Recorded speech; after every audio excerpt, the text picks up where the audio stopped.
Alright, so this video is one I've been toying with for a while, that being the rapidly declining state of the gaming industry, the increasing anti-consumer practices taking place, and the growing push towards a change in the way games are delivered. The fact that what you buy, you don't actually own, and the implications of this which are becoming more and more common.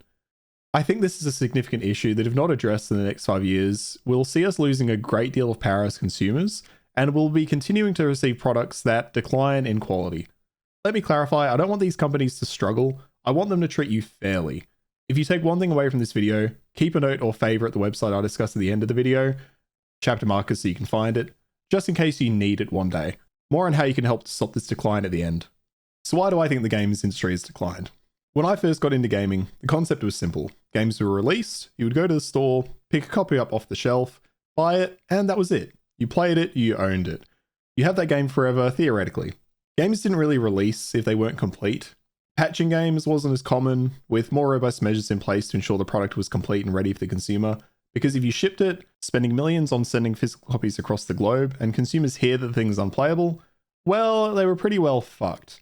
Now, a lot has happened between that era and now, but the short version is, we moved from physical media being the dominant form of ownership, to digital media, which took over around 2013. And herein lies the problem. Companies quickly realized something the move to digital platforms meant. They could license games instead of selling them to you. And the issue here is that the laws and regulations surrounding digital media are different to those of physical. If I'm unsatisfied with my game and I own a physical copy, I can return it. You can't do that with a licensed product. And a licensed product can be revoked at any time. And there are no current protections for what happens when games sold as a service are terminated, or when a company advertises and promises features in later patches, but then turn around a month later after taking your money, changing their mind because their cost-benefit analysis changed, and they cease work and support on what you've paid for in good faith. Now, this was a fairly fringe issue, but we're now seeing this in waves, and in the past years, we've seen some significant concerning behavior from companies, publishers, and developers. So let's run through some examples and why they're concerning. Overwatch. This is probably so well known it doesn't need stating, but it is the perfect example of this issue, so let's touch on it. Overwatch released in 2016, and it was fairly well received. Blizzard made a ton of money, and players liked it. They had trouble with the loot boxes, but that's a video for another time. In 2019, Blizzard announced Overwatch 2. The game would be free to play. All cosmetics would carry over. They would introduce a new PvE hero mode. They then re-released Overwatch 2, shutting down all the original servers and making the original unplayable. Now, I'd consider that a minor side issue, although it highlights that the game purchased can become unplayable in favour of an adjusted version of the same game. But what is egregious is that with this launch came with the promise of those hero modes, which were then cancelled 8 months after Overwatch 2 officially launched. 8 months of Blizzard taking money from consumers with the promise of these features to come, all because they felt the sales didn't align with the ongoing development of those modes. But I'd question that decision making significantly.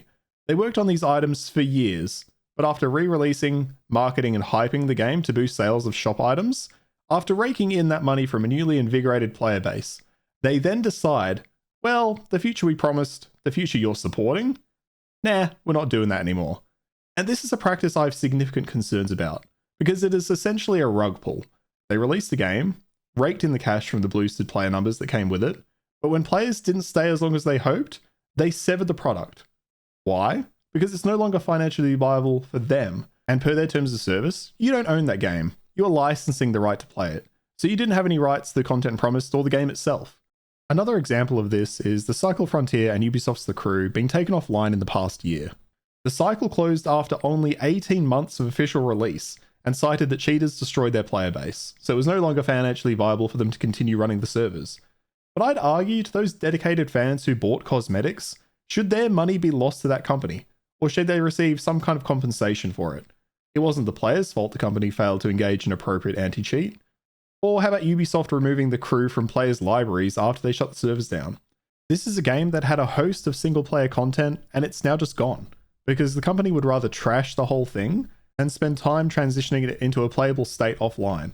I think it is valid to say a 10-year-old game like The Crew and its online servers need to be reassessed, but I believe companies should make efforts to keep the game alive for players who want to keep enjoying it, and where possible, allow players to play on private servers if they wish, not actively remove games from their account. And the last thing I want to focus on again is the broken promises.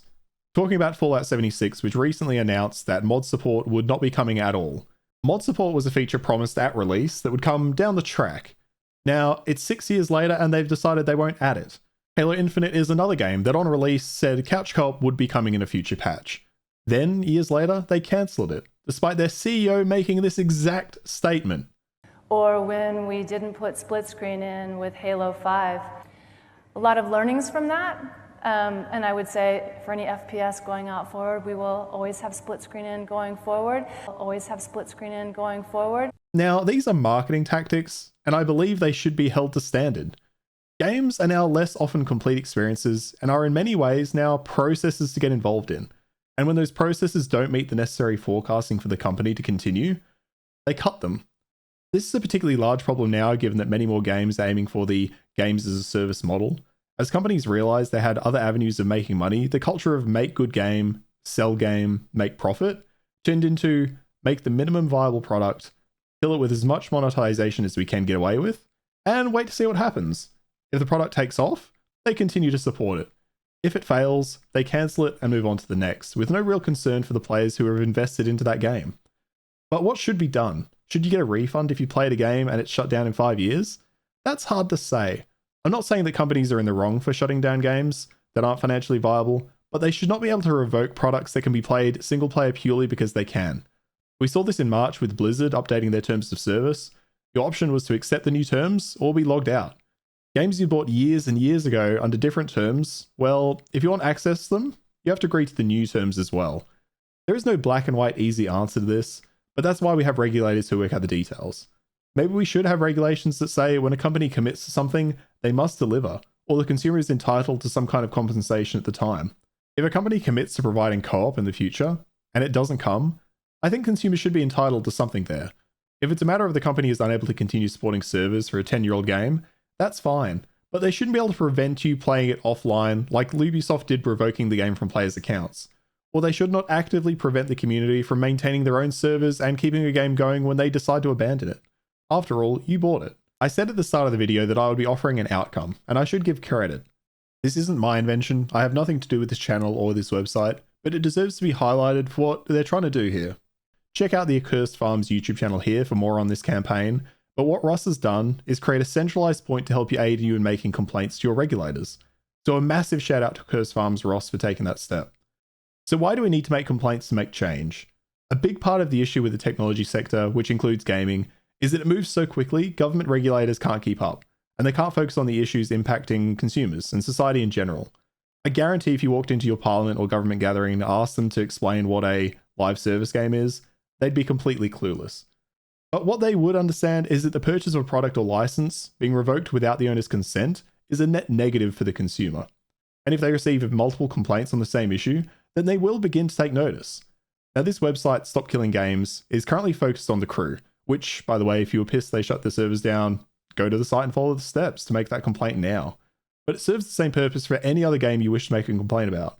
It lays it out in simple steps, what you can do within your country. If we want to see change in the gaming market, we need to start getting this known to those who make the decisions and can enforce them. And maybe you think that will never happen, but remember, the Australian government fined Valve for its refund policy back in 2014, which resulted in positive changes for all. If our policymakers see there is growing concerns in the consumer market over these practices, and enough people make noise, they will begin to notice. I think it's important that if I buy a game today, I have some level of guarantee I will be able to play that. Maybe not indefinitely, but there should be some regulations saying they can't shut the servers down the next day, or if they do, that I receive a refund in full, without having to go through an arduous back and forth with them. Or if they shut a game down 18 months after release, that I should be able to receive a refund for some of the microtransactions I bought during that time. After all, microtransactions are often touted as a way for companies to continue to develop those games. If that development isn't taking place, where did my money go? It's not black and white, but what I see is that we're drifting way too far into anti-consumer practices, and with each year the industry is adopting more and more. I'm going to keep this website on hand as a guide for the day this happens to a game I care about. I almost wish I'd done that for Halo Infinite, because I was disappointed couch co-op didn't come. Thanks for checking out this video. This is a topic I'm quite passionate about. It's something that over time has slowly got worse and worse, because it's been such a slow decline, and a great deal of the community tend to ignore it. Or say you should expect this, but I think we need more transparency from these developers. The number of broken promises is mounting, and I'm just over it. So remember to check the description, head on over to Ross's video, give it a watch, give it a like. He raises some amazing topics there, and he's done a great thing in putting this website together. Make sure to check it out, follow the steps, and keep these game companies accountable. That's the only way things are going to move forward. If you've made it this far, let me know in the comments. What are your thoughts on this? Are you also sick of gaming companies breaking promises, or do you think they're managing things fairly well? Thanks so much for watching, guys, and I'll catch you in the next one.